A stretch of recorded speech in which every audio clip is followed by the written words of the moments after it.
బా, నమ్మాలండి, దేవుణ్ణి నమ్మాలి. నమ్మితే నువ్వు నీ కుటుంబం సుభిక్షంగా ఉంటారు. అందుకే నా భోజనం బల్లపు చుట్టూ నా పిల్లలు ఒలీవ మొక్కల్లా ఉన్నారు. ఎందుకున్నారు? నువ్వు కూర్చుంటే నీ చుట్టూ నీ పిల్లలందరూ కూర్చున్నారంటే ఏంటి?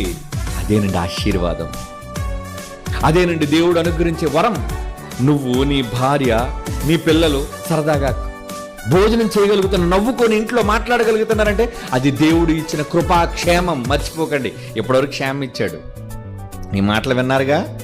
ఇప్పుడు కానీ దేవుడి కోసం మీరు బ్రతకలేదో, దేవుడు పని చెయ్యలేదు, ఆయన నామ ఘనత కోసం మీరు ఆలోచించలేదు, కృప ఉండదు, క్షేమం ఉండదు.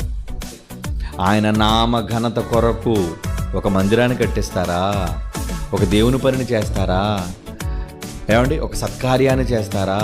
ఒక దాన ధర్మ కార్యక్రమాన్ని చేస్తారా? ఏదైనా చేయండి ఆయన కీర్తి కోసం. అలా చేస్తే నువ్వు సేఫ్, నీ ఫ్యామిలీ సేఫ్, ఏమండి, నీ ఇల్లు సేఫ్, నీ పంట సేఫ్, నీ ఆస్తి సేఫ్. అన్నీ బాగుంటాయి, అన్నీ బాగుంటాయి. ఆయనే కాపలాదారుడట. ఇంత గొప్ప కాపలాదారుడు మన తండ్రి అయినప్పుడు ఆయన ఎంత గొప్పగా ఘనపరచాలి.